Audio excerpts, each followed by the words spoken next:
All right, thank you very much, and a warm welcome to everyone. Yeah, it is summer, so I guess it is warm. Today we're going to be talking about transparent pricing, setting charges for the charge master, etc. It's a difficult topic. I'll go through some of the slides very quickly because we've previously covered the material. Now, we have a lot of devices that we're doing these days. Pacemakers, cardiac stents, all kinds of devices and expensive implants, etc., drug-eluting stents. So we have bare metal stents, we have heparin-coated stents, we have drug-eluting stents, and yeah, they all have different costs. So how do you handle this? What do you want to do relative to this? Because you do need to charge for them. Now, oftentimes they're in a revenue code that is a supply item, and your cost-to-charge ratio is going to be such that you really, in many cases, you will triple or quadruple the cost to get your charge. That's not good. That's not very understandable by an average patient, but that's because of the cost-to-charge ratios. Now, hopefully, that situation is being resolved. We're near the 4-year time point where we're going to have ancillary supplies charged to patients in one cost center and implantable devices in another cost center so that we will have more accurate cost-to-charge ratios. Now, there are a lot of buzzwords running around. Transparent pricing, strategic pricing, geographic pricing, etc. And these are all worthy of consideration when you set your charges.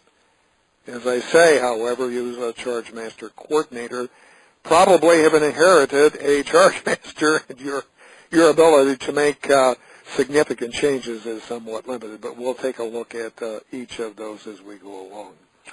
Now, questions, bottom part of slide number 5. What about all the other third-party payers and the multitude of different payment systems and also the contracts that you have? Now, I don't know what percentage Medicare and Medicaid comprises at your hospital. If you're a small rural hospital, it may be 50%. If you're in a more urban area, Medicare may only be 20 or 25%.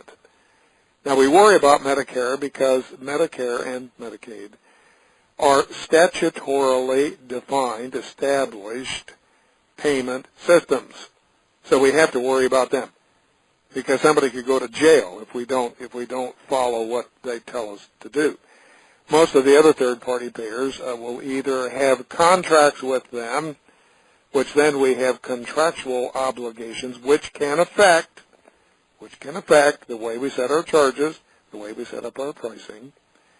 And then we also have some third-party payers out there with whom we have no relationship at all. We send off a claim. We don't know who they are. They're 10 states away. But we just hope some money comes back. Okay, that's all we can say.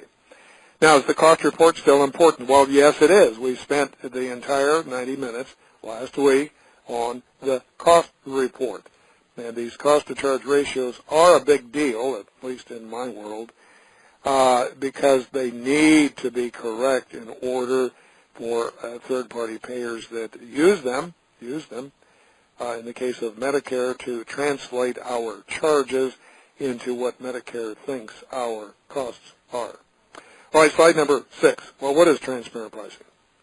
Well, as I've already mentioned, this simply means we make our pricing visible. We're required to do this. We'll see some language relative to that here in a moment. All right, big deal. So we release our charge master. Who's going to look at it? I've seen charge masters that have like 25 to 30,000 line items. All right, so you can give that to a potential patient and say, well, here it is. What are they going to do with it? I mean, we spend our entire careers trying to figure out what to do with it, let alone a typical patient. So just keep in mind that the goal is for potential patients to be able to shop, okay, to become consumers that are knowledgeable about what they're getting and what they're paying for, because so very often